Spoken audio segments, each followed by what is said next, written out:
फरायसा आफादनि थिखानाय नेमखान्थि बायदियै थांखि आरो बर' हारिनि माहारियारि आफाद दानाया एसेबां गोरलैना? जाय सुबुंखौ आफादनि बागै जेबो मिथिहोआखै, आफादनि थांखिया मा बेनि सोमोन्दै जेबो फोरमायाखै, बेबायदि सुबुंनो दिनै जेबो मिथियालासे उदालगुरि जिल्ला बनसु आफादाव सासे बिबानगिरि महरै थिसननाया सोराङाव फैदों।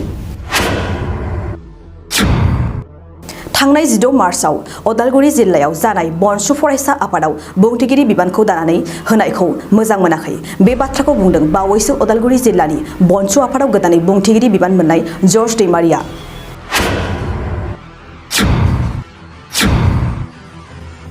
ओरैनो बुंफ्लानाय खोथायावनो बनसु आफादा बे जर्ज दैमारिखौ जेबो खबर होनाय मिथिहोनाय गैयालासेनो बे आफादाव बुंथिगिरि बिबानाव थिसनदों होनना बिथाङा फोरमायदों आरो बिबाननिफ्राय बोखारफिनना होनो थाखाय बनसु आफादखौ खावलायदों। जर्ज दैमारिनि असे बिमायाबो दिनैनि समाव गावनि असे फिसाज्लाखौ बेबायदि सोद्रोम गैयै आफादाव थाहोनो गोसो गैया, थामहिनबा हगारनो हाथारनाय नङा होनना फोरमायदों। आंनि फिसाखौ बेबायदि हगारगोन होननानै सानाखै। आं फिसाखौ आंहा जि खामानि मावग्रा मानसि गैया, आरो बाहेराव बेबायदि ओंखारबाय थानो हाया, आरो आंहा न'आव रावबो मावग्रा गैया, आरो आंहा गारजेनबो गैया। बेनिखायनो आं बेबायदि खामानिखौ थाहोनो गोसो गैया। आं बेबायदि ओरैनो बिथाङा स्पिकार महरै बिबान दानानै होजादोंमोन।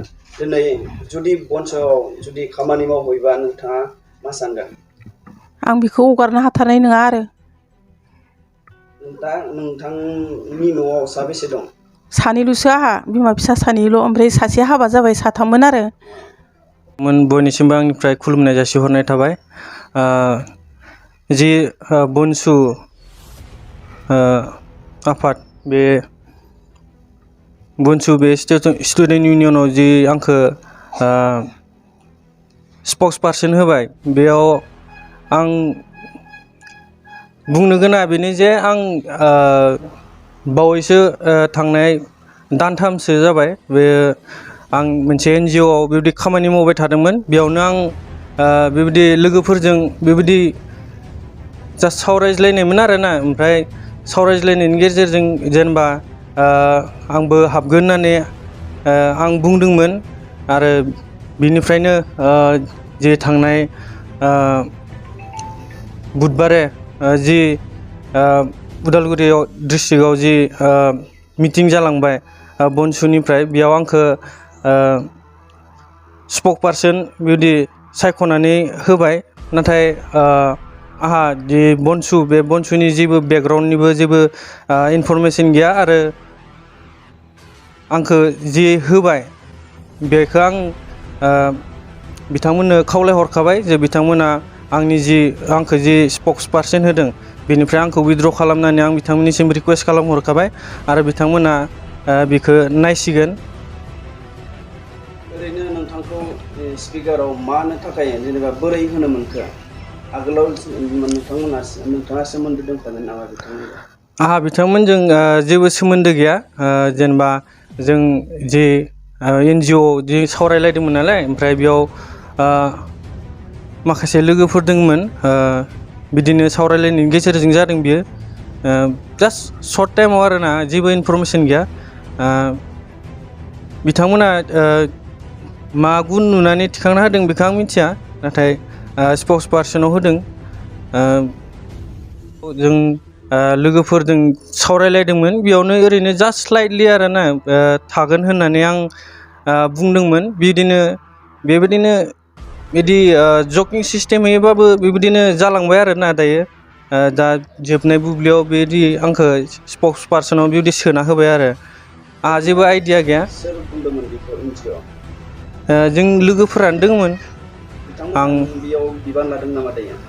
आं बेखौ जेबो मिथिथ'ला। बिथांमोना लादोंबो जानो हागौ सोरबा, नाथाय आं कन्टेक्ट लायाखै। आरो लोगो सासे सानैनिल' आंहा कन्टेक्ट दङ, आरो रावजोंबो आंहा कन्टेक्ट गैया। आं आननन आरोना। BTR हालामनि थाखाय मोनसे गोजोनथाव खौरां। 68थि भारत रत्न लकप्रिय गपिनाथ बरदलै ट्रफी जोलुर बादायलायनाय। बे बादायलायनायखौ गिबि खेबनि थाखाय BTRनि सिङाव थानाय चिरां जिल्लायाव सोलिफुबाय थानाय मार्च दाननि गेजेराव खुंफुंनाय जागोन। Guwahati sports association in association with Subunthi फाउन्डेशननि बानजायनायाव देग्लाय चिरां थाइखाजरानि राइन' क्लाब गेलेग्रा फोथाराव 2022 इं 25 मार्चनिफ्राय जागायनानै 30 मार्चसिम जोबथा बादायलायनाय जागोन। गासै मोनब्रै गेदेर जोलुर क्लाबफोरनि गेजेराव बे बादायलायनाया जागोन। बे गेदेर जोलुर क्लाबफोरनि मुंफोरानो जाबाय North East United FC, United Chirang Duar FC, चिलं लाजं FC आरो आसाम रेजिमेन्टेल सेन्टार। बादायलायनायनि सम खाना होखानाय बादियै 25 मार्च खालि नर्थ इस्ट इउनाइटेड एफसी आरो United Chirang Duar FC, 26 March खालि शिलं लाजं एफसी आरो आसाम रेजिमेन्टेल सेन्टार, 27 मार्च खालि नर्थ इस्ट इउनाइटेड एफसी आरो आसाम रेजिमेन्टेल सेन्टार, 28 मार्च खालि इउनाइटेड चिरां दुवार एफसी आरो शिलं लाजं एफसी, 29 मार्च खालि आसाम रेजिमेन्टेल सेन्टार आरो United Chirang Duar FC, 30 March खालि नर्थ इस्ट इउनाइटेड एफसी आरो शिलं लाजं एफसीनि गेजेराव बे बादायलायनाया जागोन। जानो थांनाय बे बादायलायनायनि टिकेटखौ दानिफ्रायनो टिकेट काउन्टाराव होनाय जाबाय।